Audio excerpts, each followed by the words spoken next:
Alright guys, we're back with the C30. We're going to be doing an intercooler on the front of this car today. The one that we're going to be installing is a JWRacing intercooler for Project Rate. There's a number of different intercoolers out there. JWRacing, Do 88, and Elevate are my top ones. Elevate is basically the easiest factory replacement. JWRacing and Do 88 have their own bracketry and things. So it's going to be a little bit different on those two versus Elevate. We'll do a full Elevate one at some point. We'll also do a Do 88 one. But this one is going to be a JWRacing. We already have the bumper off. We'll link the bumper removal in the description below for you guys, so you can see that and get the car to this point.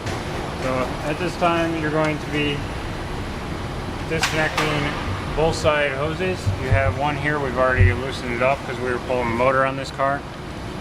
Reach in there, pull it off the back side, get that out of your way, and you're going to have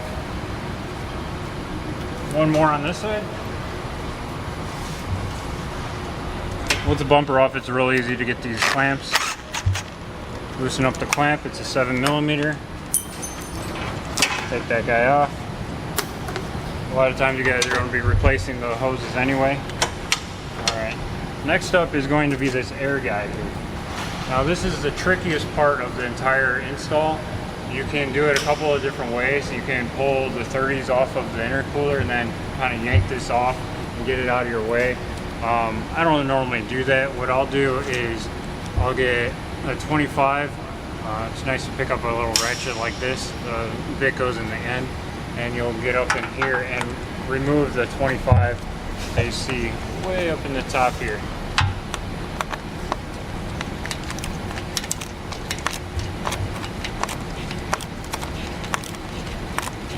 Some people cut them off. You're not going to be reusing these on 90% of the intercoolers because the intercoolers are a lot larger.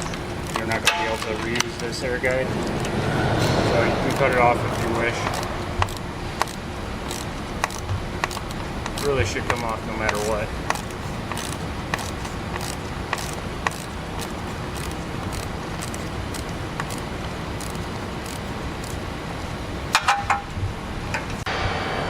Alright, now that we got this side out, we're going to go ahead and do the passenger side. You can also get at it through this top section here. You can see right there.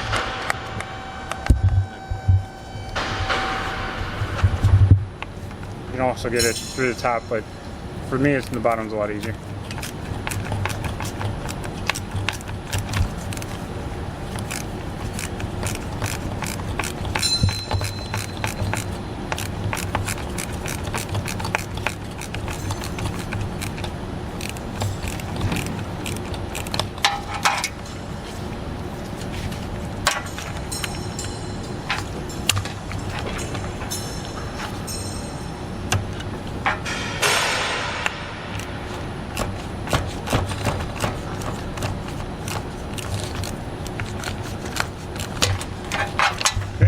That guy's out, and then you just give it a little tug at the bottom to get all the clips out. You can manually release all the clips from right here by pushing the tabs in and pulling them down.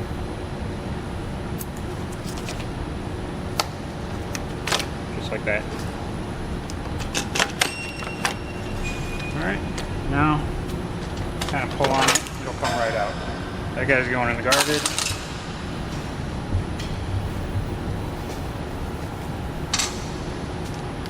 The only thing left that you have to do is to take your boost pressure sensor connector out. We've already disconnected that. You just basically pop it off from the bottom and it pulls out. Next you'll have a 30 Torx right here. And 30 Torx on this other side.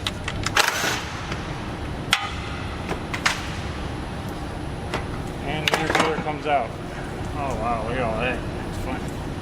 So the intercooler has these tabs at the bottom that sit right inside these little areas here. So when you put like an Elevate one has these tabs on it. I believe it's the only one that I know of that has those tabs. JWRacing is quite larger, so we're gonna have to cut these off, and I'll show you all those modifications as we go here.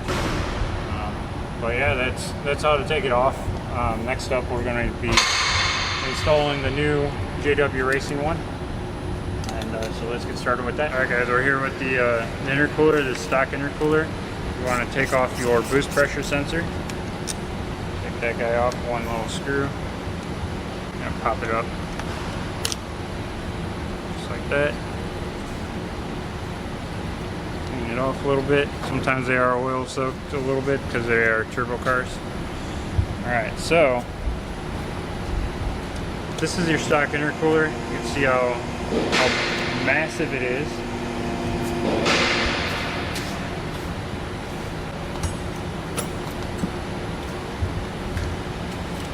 It does measure 2 inches thick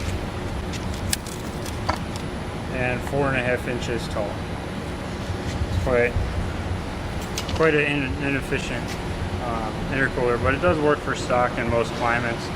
Texas climate's a little bit different. We want a lot more cooling, so that's why we're doing an intercooler. Now, the one that we're going to be replacing it with is slightly larger. Let me grab that one for you.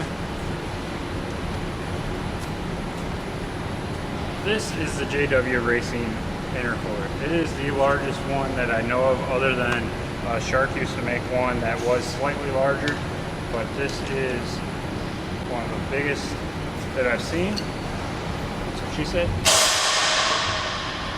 You can see how they compare. This one is 3.5 inches thick, almost double the thickness, and 7 inches tall. So whereas this one was 4.5 tall, this one is 7 inches tall.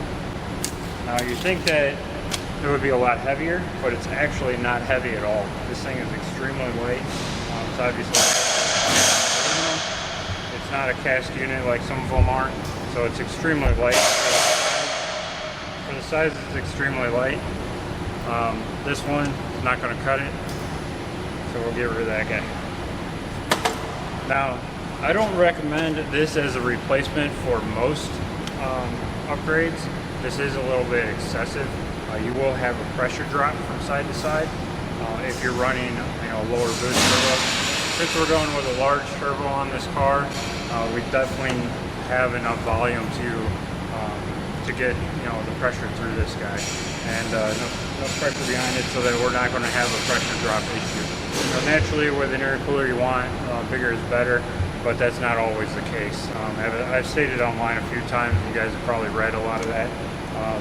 Going this big is not always ideal just because of the pressure drop.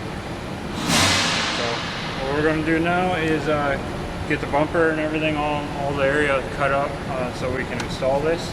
This one, we do have the large diameter outlet and inlet, so we have to get the rest of the pipe kit. So this pipe goes up to, it's a hard pipe kit. One goes to the throttle body. Most of you are used to the silicone replacements. This one's a hard line. You're going to have a short adapter at the top and a 90-degree elbow at the bottom. JWRacing does supply you with all the necessary clamps. These are pretty decent quality clamps. They're 8mm, not the 7s that it normally strip out on you. It does have hardware for you to install this thing. And also a new screw for your boost pressure sensor. Boost pressure sensor goes in the same way, and then the bolt goes right into the boss there. Snug that guy up and you're ready to go. They do have this nice little cutout, so it makes getting the connector in a lot easier.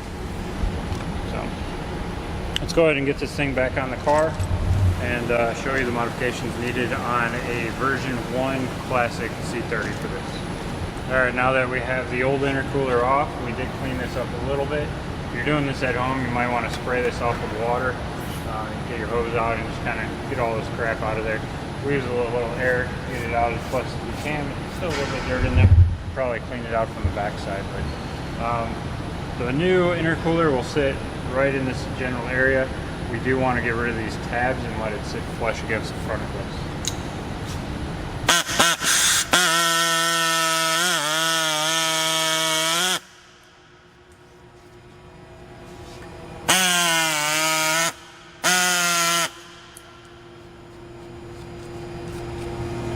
that, let's mount this thing up. One thing I forgot to mention is that they do offer this little spacer with the kit. It does go below this section here, and then you put this in.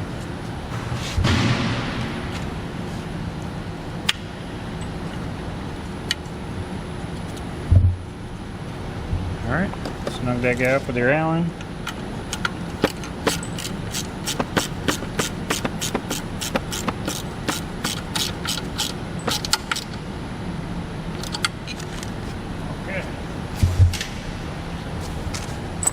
Alright, now that the boost pressure sensor is in and tight, one modification that I do on these, because I believe they're for focus, built for focus, and they have these spacers that are supposed to go on top, but the C30 allows you to bolt it up a lot closer, so you don't have to make as many modifications to the bottom side. So what I do is I use a step drill, which is this guy, drill out one size larger, and then you can put this spacer through the bottom and put the other bushing up top. Do that on both sides.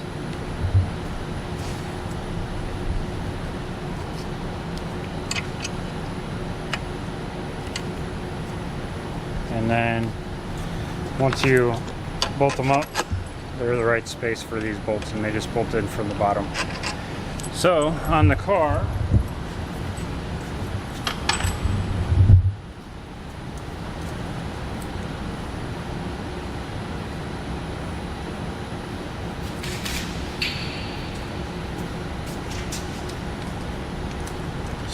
you have these 10mm bolts right here. Those guys come out on both sides. You don't have to worry about this falling out because there's another 10mm here. This is your radiator support, so you don't want to take out both on this side of your radiator fall out. Move this guy out of our way.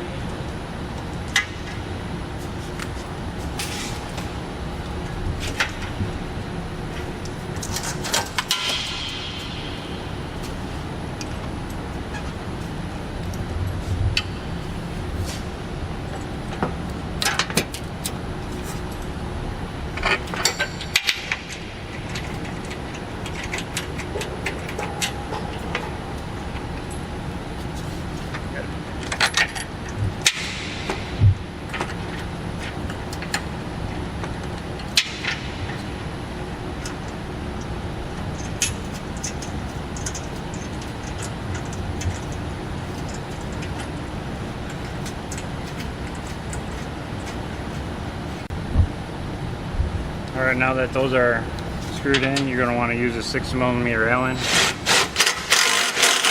Tighten those guys up. Alright, once you get that in, I want you to take a look at how precise this is. You have your crash bar here, and you want to go just barely behind that crash bar. And you can see it all the way down, it's barely behind it, and it's not actually touching any of it. So that's exactly the way that you want it. It should be on a slight angle backwards, not too much though. It should be mostly straight up and down. You can see right in here you have your bushing and your bushing up top, so it eliminates any type of vibration on the intercooler, which would, any vibration could potentially cause welds to crack and different issues like that. But it comes with these guys and it's good to go after that. We'll put our hoses on once we get the motor back in this car. Those, obviously you guys know how to do that. It's super simple. Just put your hoses on, clamp it before you put your bumper on. We do have to test fit our bumper so that we can make sure that this section here and this section here does clear. We're not 100% sure if it will clear yet without test fitting, so we'll go ahead and do that and make any modifications and show you all that. Alright guys, we did our first test fit and it hit pretty much all the way across the bottom and on the sides near the fog light housings. So we went ahead and cut, these will have like a little step section up. We cut those nice and flush. We will clean this up a little bit before we put it in the car. But we cut these flush all the way to the front. We also cut the corners out of here. The lower bumper does clip in right here, but you have plenty of other clips still, so it's not going anywhere. We also cut this little hole opening in the fog light. You have a fog light cover that goes on the back side of it, like a kind of a bezel. So it's okay to have that, you know, cut a little bit. So we went in and trimmed this. It's really important that you do trim these areas all the way across instead of just forcing it on, because number one, you don't want to damage your intercooler. Number two, the bumper needs to fit properly. Otherwise, you'll constantly have the sides popping off right. You don't want any of that. So, yeah, we're basically going to put it back on the car and we're good to go.